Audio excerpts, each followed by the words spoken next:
The first lesson I learned from knowing Daniel for 13 years was to learn to count 3 seconds before speaking.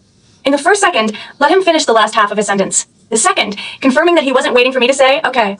In the third second, observe whether his gaze has passed me and landed on the phone screen. If he is still looking at me after 3 seconds, that means he really wants to listen to me. I have practiced this process for a long time, not because he is harsh. It's because he is too busy, so busy that if he doesn't take the initiative to reduce his sense of existence to a speck of dust, it will be blown away by the wind. But I never thought that the speck of dust would one day choose to leave on its own. That afternoon, I was looking for his medical insurance card in his study drawer, and I touched the corner of a brown paper envelope with my fingertips. The envelope was very old, the seal had been opened and closed many times, and the creases had turned white. I wasn't supposed to watch it, but he was on a business trip to Cleveland, and I was homesick with a fever, and it was just me and the hum of the rooftop air conditioner. A very slight thought pushed me. Just a glance. The drawer has been opened. Inside was a handwritten card. There were only 2 lines of words on the card. I recognized the handwriting. It was the handwriting of Lily, the only daughter of his former mentor. It was round and full, and the ending of each letter was gently lifted up, as if secretly drawing a smiley face behind a period. Thank you for answering my call at 3 in the morning. I couldn't have made it without you. No date, no signature, but there were dry brown marks in the creases. I leaned closer and smelled it, and it was not coffee. It's tears. I sat on the study floor for a long time holding the card. The sunlight slanted in through the gaps in the blinds, cutting into thin strips on the carpet, and fell on my calves, which was a little hot. My knees are sore because I have maintained this posture for too long. The tendons on the inside of my knees are like a rubber band that has been stretched to the limit and will break with the slightest touch. But I can't move. Daniel came back later than expected that night, and when he entered, his belt buckle scraped against the door handle, making a short metallic sound. I heard him changing his shoes in the entrance hall, throwing the car keys into the key plate, and putting his briefcase on the shoe cabinet. I can picture each step precisely in my mind, because I've been listening to it for 13 years. When he walked to the living room, I was sitting on the sofa with a book spread out in my hands. In fact, I read that page for more than 40 minutes without reading a single word. Is the fever gone? He asked. The voice is flat, as if confirming a data point that requires no emotional involvement. Retreat. What did you eat? Chicken soup. Heated. He nodded and walked to the kitchen to pour himself some water. The sound of water rushing into the glass lasted for 4 seconds. He took 2 sips, put down the glass, and returned to the living room. As he passed the sofa, his hand fell on top of my head. The movement was so skillful that it seemed like muscle memory. His fingertips pressed lightly on my hair for less than a second, and then he withdrew. I have an operation tomorrow morning and will leave at 7 o'clock. Good. He went upstairs. The footsteps on the stairs became softer step by step, and finally disappeared in the click of the bedroom door closing. I sat where I was. The book slipped from his lap onto the carpet, its pages spread out, and its footer folded like a curled-up ear. After he went out the next day, I went to his study, took out the card again, and looked at it again in the light. The dry tear stains are light brown when exposed to light, with irregular edges, like ancient evidence. I took pictures with my phone. Then I put the card back and tucked it under the old medical school yearbook in the drawer.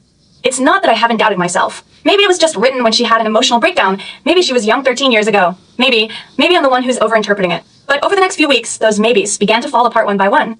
On Tuesday night, his phone lit up at the dinner table, with the screen facing up, and a message from Lily popped up on the notification bar. There were only a few words. Insomnia again. It's okay, no need to reply. He didn't reply, but he turned the phone over. I went out early on Friday morning and saw an extra key on his shoe cabinet on the porch. There was a pink sticker on it, with an address written on it, which was the student apartment in the north of the city. He later explained that Lily was not doing well lately, and he brought the spare key, in case she needed help delivering something. She said she couldn't sleep, so he gave her the key. She needed to answer the phone at 3 in the morning, and he never hung up on her even once. But each of her breakdowns happened exactly when I needed him. The night before my surgery, he stayed with her in the emergency room until the early hours of the morning. The day before I took the license exam, she needed help with editing her thesis, and he sat in her apartment until late at night.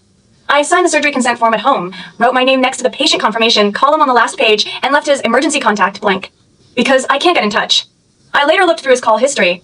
Not intentionally, but one time he left his phone at home, and I went to unplug the charger. The screen turned on by itself, and a whole list of Lily's calls was pulled up in the notification center. The longest one was 2 hours and 17 minutes, from 1 to 3:17 in the morning. That night, I had a high fever of 103 degrees at home. I called a car and went to the hospital. The nurse asked me, "Can you contact your emergency contact?" I said, "He is in a meeting." I don't even think that's a lie. My body was used to the answer. The second lesson 13 years have taught me is not to wait. Waiting will only make it more apparent that you are at the bottom of the list. I looked at the call record for about 3 seconds, then put the phone back and plugged in the charger. When he came back, his phone was fully charged. I was sitting in the kitchen chopping tomatoes. He walked behind me, scratched the back of my neck with his index finger, and said, "Thank you." "You're welcome," I said. He couldn't hear the difference. He could never hear the difference. But I know the difference myself. The first time he said thank you 13 years ago, my heart would have tightened. Now my heart doesn't beat when I say, "You're welcome." In the 3rd week, Lily came to our apartment once. In name, he was delivering books, by the way. He was wearing a light gray cardigan with his hair loose. When he came in, he was carrying a paper bag in his hand, with a little dark blue book spine exposed at the mouth of the bag. When she was changing her shoes in the entrance, she bent down, revealing half of her key ring peeking out from the hem of her t-shirt. That spare key, the one I gave him, he gave it to her. She glanced at me as she straightened up. I have seen that kind of look in many places. When women decide that something belongs to them, they will first look at the person who originally owned it to confirm whether the other person is aware of it, whether there is any movement, and whether they have the ability to resist. I didn't do anything. Daniel came home late that night. I sat on the windowsill in the living room, my legs curled up in front of my chest, my knees against my chin. He hung his coat behind the door, and when he walked in, he saw me sitting there and slowed down his steps. Lily came here today? He asked. What did she say? She said, thank you for the key. His movements paused for a moment. Then he continued to unbutton his cuffs, trying to keep his tone as steady as possible. She really needs someone to watch her recently. Her anxiety attacks have become more frequent. I know.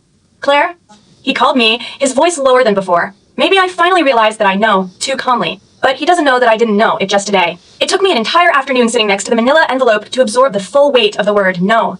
Claire, he called again, this time taking 2 steps toward me. If you feel uncomfortable, we can talk about.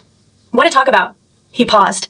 Talk about how you never hang up when she calls you in the early hours of the morning. I looked at him. Or talk about how you think it's normal for her to have her spare keys on her key ring. He frowned. He frowned in a way that I knew all too well, not hurt, but I've discovered an unexpected input that needs to be dealt with. She is a responsibility to me, he said. Responsibility. She is the daughter of her mentor. She has been since she was a child. She's 28, Daniel. She's not a child. He was silent for 2 seconds. His eyes moved from my face to the window and back from the window, like a man weighing repeatedly between 2 decisions. Error 500, server error. 1500, that's an error. There was an error. Please try again later. That's all we know.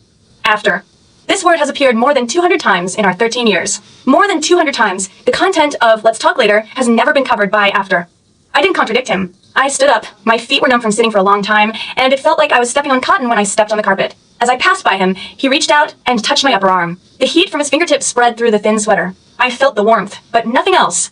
That night, I lay in bed with my back to him. His breathing became even and gentle after half an hour, and the weight of his arms on my waist relaxed, like a sleeping river. I stared at the gap in the wardrobe opposite. The gap glowed with a very thin pale golden light under the nightlight, like a straightened hair. I took the day off the next day. Not sick leave. It's annual leave. I drove to the north of the city and found the apartment building corresponding to the key. On the light gray exterior wall, there are a few holly trees planted crookedly at the door, and half of the letters on the building number are missing. I stood downstairs for about 4 minutes, then sat down at the coffee shop across the road, ordered a cup of mint tea, and looked at the door through the floor-to-ceiling windows. At 2:17 in the afternoon, the door opened. Lily came out, wearing a pair of light-colored jeans, her hair braided on the side, and holding a canvas bag in her hand. She doesn't look like she needs to be watched. She walked briskly, and when she reached the corner, she stopped to look at her phone for a while and smiled. Error 500, server error.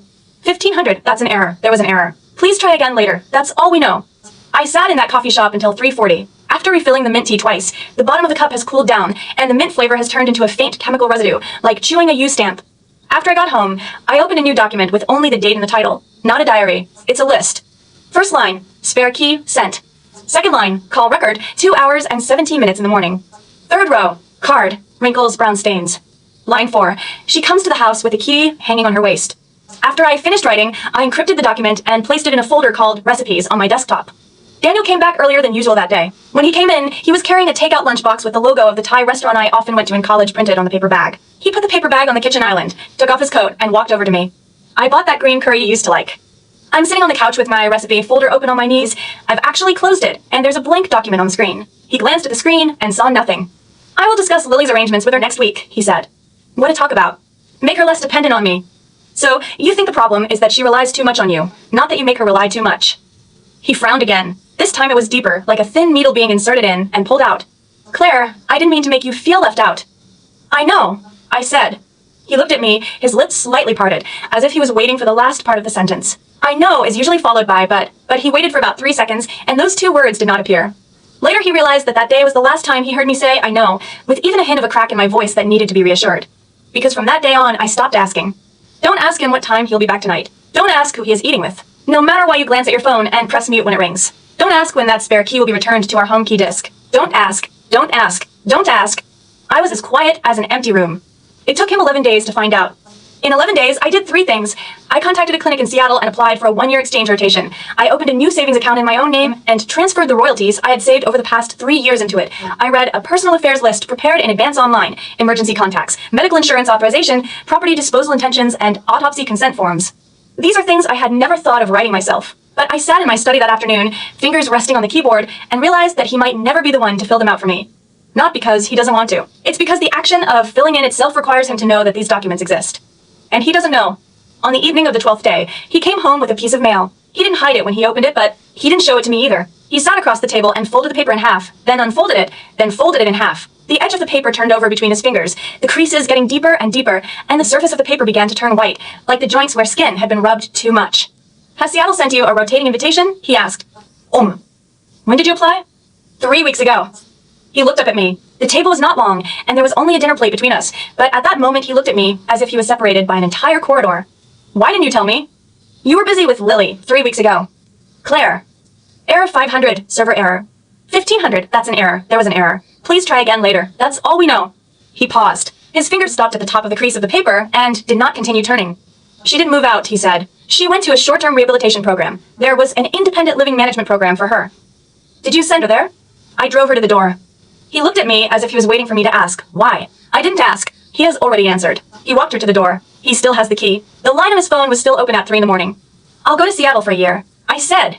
He was silent for a long time. Then his right hand reached across the table, and his fingertips touched my wrist. The touch was lighter than usual, as light as a feather falling on the skin, but my wrist started to tingle after he held it, not because of the temperature, but because it was too light. It was as light as confirming something that was no longer there. What about a year from now? He asked. I didn't answer him, because I don't know the answer yet. But I looked down at his hand covering my wrist, the pad of his thumb pressing against the pulse point on the inside of my wrist bone. In that position for the past 13 years, he often used the same gesture to touch me and say good night before going to bed. Now his thumb is there, but I can't feel it. It wasn't because he didn't touch hard enough. It was because I suddenly realized that the place was already empty. I took my wrist out of his hand, leaving the warmth of his thumb on the inside of my wrist, and light red fingerprints imprinted on the skin, like a sentence that no one had finished reading. That night, I lay in bed, and he slept on his right side like he always did. When he approached me, he put his arm around me, moving very slowly, as if he was testing the thickness of a piece of ice. I didn't hide. I just didn't get close. My back was pressed against his chest, and my breathing was steady, but his breathing paused behind me for a long time before starting again. The phone screen lit up on the bedside table. I turned my head to look, and a name popped up on the notification bar, Lily. Good night. It's a nice day here today. Daniel's phone screen is facing up. He didn't press dark. He didn't delete the message either. He just lay in the darkness for a long time, until the message dimmed by itself, leaving a light gray unread mark on the screen. I closed my eyes. That night, I had a dream. I dreamed that I was standing in a large room surrounded by mirrors. I can't count how many reflections I have, but each reflection is doing something different. One is drinking water, one is reading a book, one is putting on a coat, and one is opening a letter. But none of them looked at me. They were all doing their own thing, quiet and focused, like a group of strangers who had already decided to go alone. When I woke up, the morning light filtered through the gaps in the curtains and fell on the edge of the pillow. I was alone in the bed. Daniel is gone. The sheets on his side were cold and flat, as if no one had ever slept on them. I lay there for a long time, until the sun moved from the pillow to my collarbone and burned a small patch. Then I turned on my phone and sent an email back to Seattle. The title is Confirm Acceptance of Rotation Arrangement. The moment I pressed the send button, I felt nothing. There is no relief, no sadness, no hesitation. Just done. It was like completing all the things he never asked and I never said again. After I signed the confirmation letter from Seattle, I didn't pack my luggage immediately. That just doesn't fit my way. I always work step by step, like demolishing a wall, starting from the bottom bricks and pulling them out piece by piece. Only when the bricks are pulled out to a certain height, the entire wall will quietly break into powder. The first brick is medical insurance. I changed the emergency contact column in all my medical records to Sarah, my college roommate who works as a physical therapist at an orthopedic clinic in the north of the city. When I sent her a message asking, "Can I fill you in?" she replied with a question mark and then called me directly. What happened to you? No. Just updating some files. Where's Daniel? He's here. There was silence on the other end of the phone for a few seconds. Sarah has known me for 14 years, and she knows the difference between he is and he is present better than I do. When do you need my signature? She asked. I'll send you an electronic copy. Okay, Claire. How are you? I thought about it. I'm getting better, I said. This is probably the most honest thing I've said in a while. The second brick is the address. I found a furnished rental apartment near the clinic in Seattle, signed a 12-month lease, and the first month and deposit were deducted from the new account. The moment the transfer was completed, the system sent me a confirmation email, and there was an additional letter with the title, Welcome, in my inbox, like a new identity arriving in advance. The third brick is surgery. To be precise, it's not surgery, it's a minor outpatient procedure. I have been monitoring ovarian cysts in the past few years. The last ultrasound showed that the size was a bit larger than half a year ago, but it was not critical enough to be treated. The gynecologist called me and said, if you have travel plans or life changes in the near future, it is recommended to deal with them now to avoid problems along the way. I listened to this while sitting on a plastic chair in the hospital hallway, knees pressed together and a magazine open to the center page in my hand. Sunlight poured in from the window at the end of the corridor, dragging a long trapezoidal bright spot on the grindstone floor. Dust floated up and down in a light column, like countless small decisions slowly settling. Can it be arranged for next Wednesday? I asked. Yes, it's an outpatient surgery, and you can leave on the same day. You need someone to accompany you, and you can't move alone for 24 hours after the surgery. Okay, I will arrange it. After hanging up the phone, I sat where I was and didn't get up immediately. The hospital corridor smells of disinfectant and coffee, and the sound of cartwheels running over the floor tiles comes from far to near, and then from near to far, like a continuously looping background soundtrack. I put the phone on my lap, the screen was on, and Daniel's name was first in the address book. I didn't click on it. I clicked on Sarah's name and sent a message. Next Wednesday at 10 o'clock in the morning, Qingxi Medical Center, I need escort. Is it convenient? She replied quickly, what kind of surgery? A small outpatient operation, O-assist removal, with half anesthesia. You can leave in half a day. Send me the location. I'll come. Thanks. Thank you. You helped me move 7 boxes of books last time. I haven't paid off the debt yet. I laughed. That was the first time I laughed in the past few days. After I finished laughing, I realized that my lips were a little dry and cracked. When I licked them, I tasted a faint iron taste. Daniel came home earlier than usual that night. When he came in, he didn't have a briefcase in his hand. He only carried his mobile phone and car keys. He walked to the living room without changing his shoes and stood opposite the sofa and looked at me. Did you go to the hospital today? He got it. It might be credit card consumption records. It might be insurance notices. It might be any gap that I accidentally didn't close tightly. Go for follow-up visit. I said. Your ultrasound results. Have you read my medical records? He paused. He stood in the narrow aisle between the sofa and the coffee table, and the overhead lamp cast a halo of light above his head, illuminating his expression too clearly. The vertical lines between his eyebrows appeared again, and his lips were slightly open, as if he was preparing a sentence that had not yet been formed. Your clinic sent a notification to your home email, he said. I saw the appointment confirmation. That's my personal email address. Auto-forwarding is set up. He sat down on the other end of the sofa, leaving a distance of about 2 feet, as if using a physical space to reduce the intensity of the conversation. Claire, why didn't you tell me when you will do the operation next Wednesday? I looked at him. The cuffs of his shirt were rolled up to the middle of his forearms. One button was unbuttoned to the collar, and a small patch of skin above his collarbone looked paler than usual under the light. His right hand rests on his knee, with the knuckles slightly bent. I am very familiar with that posture. When he is nervous, he will repeatedly rub his thumb against the second joint of his index finger, as if wiping away an invisible layer of dust. You've been busy with Lily lately, I said. That was last week, Dash. She called you early last Wednesday morning. Daniel's thumb paused. The action of rubbing the index finger was not completed. It stopped in midair, like a full stop that only drew half an arc. How do you know? I was awake when you answered the phone. He was silent for 2 seconds. In those 2 seconds, I could hear the neighbor's dog barking twice, short and sharp, like a reminder of something that had been neglected. She did have something urgent that night. I know. Claire, you can't always talk about Lily. She has her problems, you have your problems, and these two Dash. I didn't make a fuss about her. I interrupted him. I'm just telling you why I didn't tell you. When you're done, you'll turn the page, but I'm the one waiting for the turn. He looked at me. This time his gaze lingered longer than usual, long enough that I could see the brown edges in his pupils shrinking slightly under the light. I'll go with you, he said. No need. Sarah has already agreed. His hands clenched on his knees, then unclenched. The movement was very small, but his knuckles turned white when he clenched them, and the color slowly returned to them when he released them. Why Sarah? He asked. Because she's local. I can take leave. You have surgery scheduled next week. He shut up. Because I was telling the truth. He didn't even need to check the calendar to confirm that the surgery was indeed scheduled for that morning, a coronary bypass, and that the pre-surgery meeting was scheduled for Tuesday afternoon. He couldn't be in 2 places at the same time. You can't move alone for 24 hours after the operation, he said. I can come back at night Dash. Sarah will stay the night. He sat there, facing the cup of cold tea on the coffee table. A layer of fine water droplets condensed on the wall of the glass. He looked down and watched the water droplets sliding along the glass wall and dripping into the coaster drop by drop, like a silent count. He probably finally realized that I had filled all the gaps. There was no position left for him to fill. Claire, he said, his voice lower than before. What has happened to you recently? I looked at him. What's wrong? You don't ask me anything anymore. When he said this, he didn't look up at me. He spoke to the cup of tea, his voice falling between the water drops and the coaster, as if he was confirming his judgment with an object that would not respond. But after he finished speaking those 6 words, his thumb began to rub the joint of his index finger again, faster and harder than before. What do you want me to ask you? I asked. He finally looked up. There are fine lines at the corners of his eyes, which started to appear a few years ago. Every time he stays up late or moves around, they become deeper than usual. I used to gently touch those lines with my fingers when he was sleeping, as if I could iron them out for him. Now I look at them and realize I haven't touched them in a long time.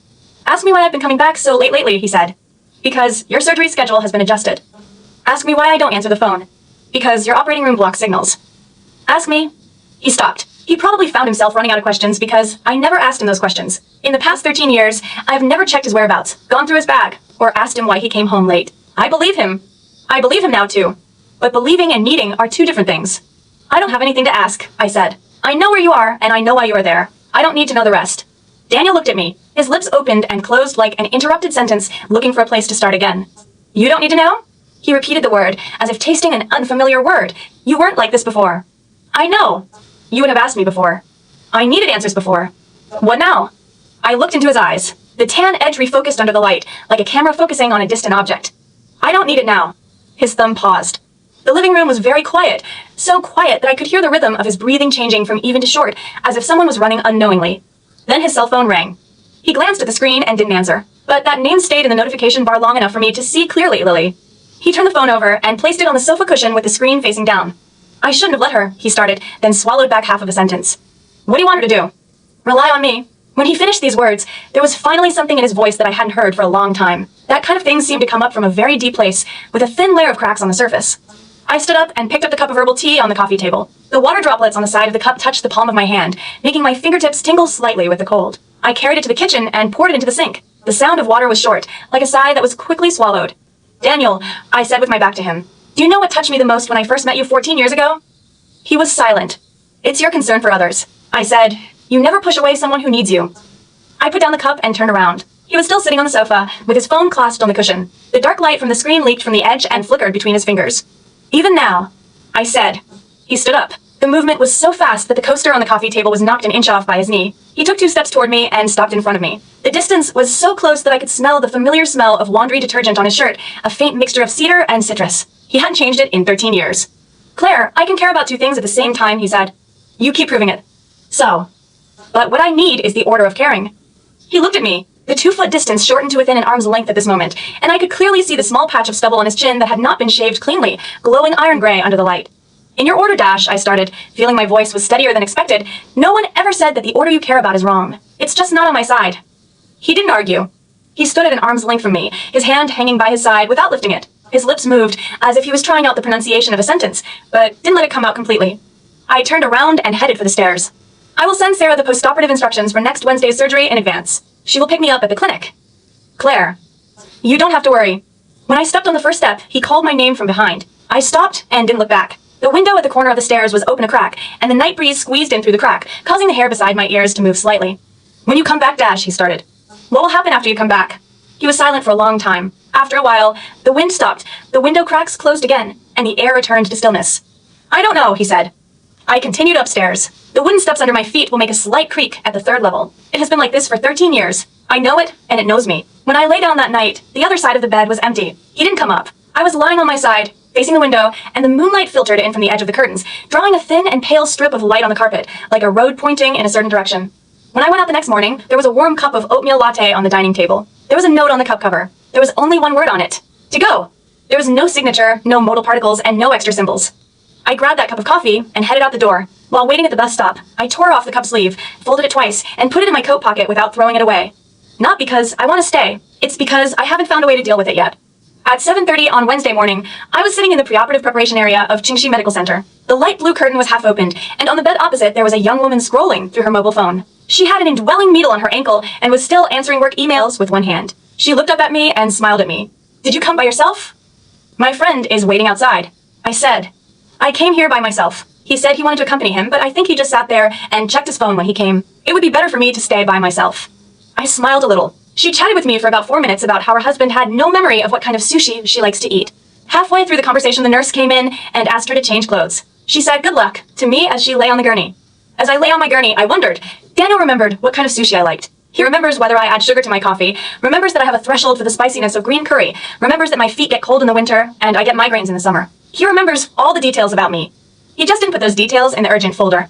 The surgery is short. Half anesthetized and fully awake during the whole process, I could hear the subtle metallic sound of the equipment colliding, and I could feel someone pressing my lower abdomen. There was a dull sensation of being gently pushed. It didn't hurt, but it was like something was being rearranged inside my body. The anesthesiologist was a woman with short hair. She kept talking to me and asked me where I worked and if I had been to Seattle. I said, I haven't been there yet. I will go there next month. She said, it rains a lot there. Remember to buy a pair of non-slip shoes. Sarah is already in the recovery room. She sat beside my bed, holding a glass of lemonade in her hand, with a medical insurance card and a copy of her ID card pressed at the bottom of the glass. She signed all the post-operative confirmation documents for me. I watched the water droplets from the glass of lemonade in her hand drip along the wall of the glass and onto her jeans, leaving 2 dark blue dots. Daniel called you 3 times, she said. Did you answer? I picked up the first one. I said you were in the operating room. I didn't pick up the other 2. Did he say anything? He asked you to send him a message when you wake up. I closed my eyes. The residual feeling of the anesthetic was still there, and my eyelids were as heavy as 2 layers of sand. I lay under that weight for about 2 minutes, then opened my eyes and said to Sarah, lend me your phone. She handed it over. I logged into my account and opened Daniel's message dialog box. The last message was from him an hour and a half ago. How is she? I replied with 3 words, recovering. Then I pressed the black screen and handed the phone back to Sarah. That's it, she asked. You're not going to. Not planning to. Sarah looked at me. Her eyelashes are very long, and when she stares, she will cast a small fan-shaped shadow under the lamp, like a bird ready to go. Claire, you weren't like this before, she said. I know. You used to wait. What are you waiting for? Wait until he asks. I looked at her. The light in the recovery room was a warm yellow, shining like a layer of melted cream on the white sheets. I thought about it and realized that the answer had not changed. I used to wait because I thought I wouldn't get it if I didn't ask. Now I don't ask because it would be useless if I asked. Sarah was silent for a while. Then she handed the lemonade to my mouth, and I took a sip. The lemon juice made me wince, and I looked at her and laughed. She also smiled, with fine lines forming at the corners of her eyes.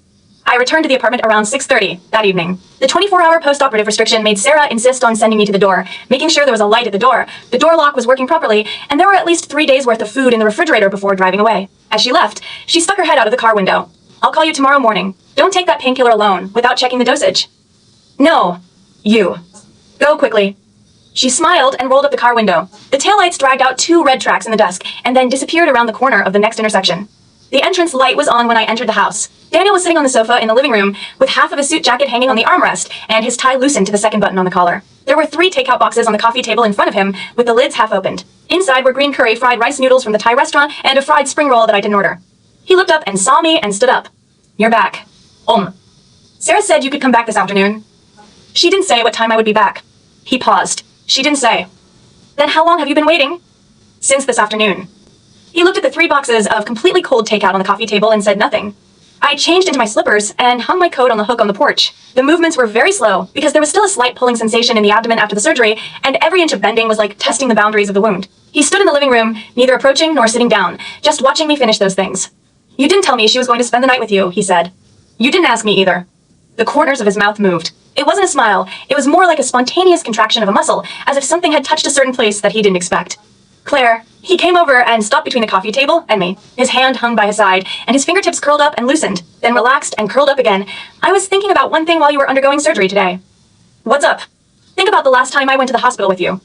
I looked at him. He stood directly under the overhead lamp, and the light made the skin on his cheekbones extremely pale, and even his eyelashes cast clear, thin shadows on his face. There was a very light pink rim around his eyes, like the color that appears when a person is enduring a certain physiological reaction. I remember, I said, last March, I had acute gastroenteritis. After you picked me up from the hospital, Lily called and said she had fallen and you were out. His breath caught. Before you left, you poured me a glass of water and put it on the bedside table. When I woke up, the water was still there, but you were gone. Claire. I drank the glass of water. Then I got up and poured another glass. There he stood. At that moment, I finally saw something I'd been avoiding for the past dozen years.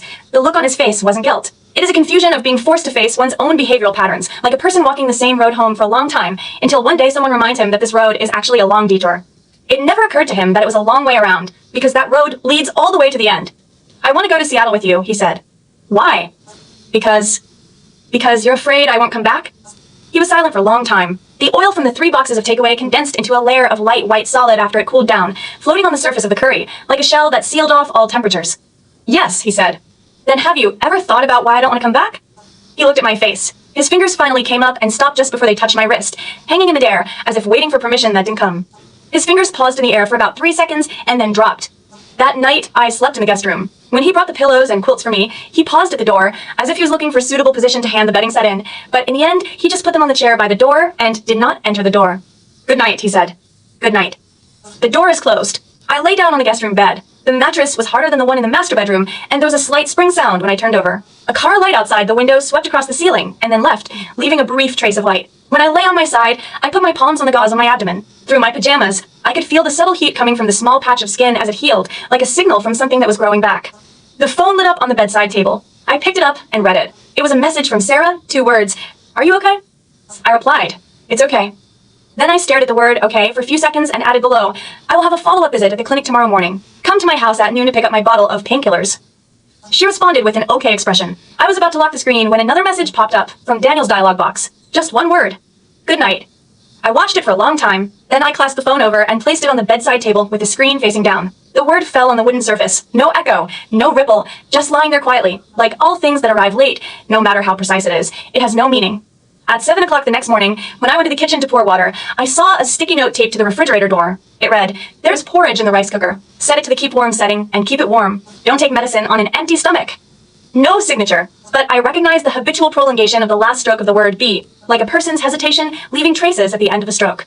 I looked at the note for about 10 seconds. Then I opened the rice cooker and took a look. There was indeed a pot of warm white porridge inside. It was slightly steaming on the surface. There were a few wolfberries floating on the surface of the porridge, like periods arranged into some kind of secret pattern. I filled a bowl and drank it while sitting at the kitchen bar. The porridge is not hot and just right in your mouth. Daniel has always been good at making porridge. He knows that I can't stand hot things, so every time he'll let it dry in advance until the temperature is just right before cooking it. He remembers all my details. He never put my details on his priority list. After finishing the bowl of porridge, I put the bowl in the sink, turned on my phone, and clicked on the new employee induction packet sent from Seattle and read it from beginning to end. The list of documents includes medical insurance forms, apartment move-in instructions, department rotation schedules, and a welcome card in PDF format with a line printed on it. We're glad you're coming. I stared at that line of text for a long time.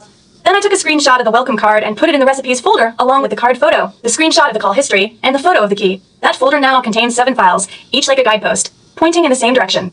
I turned off my phone, picked up my coat, and went out. Daniel's coat was still hanging on the hook at the door, and the sleeves swayed slightly, as if being blown by a slight breeze. There is no wind at the door. It's just that when I took off my coat, it brought up a small draft.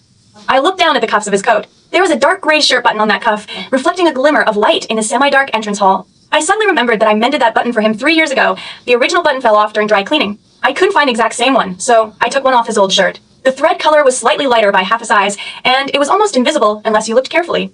He still hasn't noticed that the button has been changed. I took my hand back, opened the door, and walked out. The door lock clicked shut behind him, as if a certain program had finally been executed to the last step. I stayed in that apartment for 3 more weeks.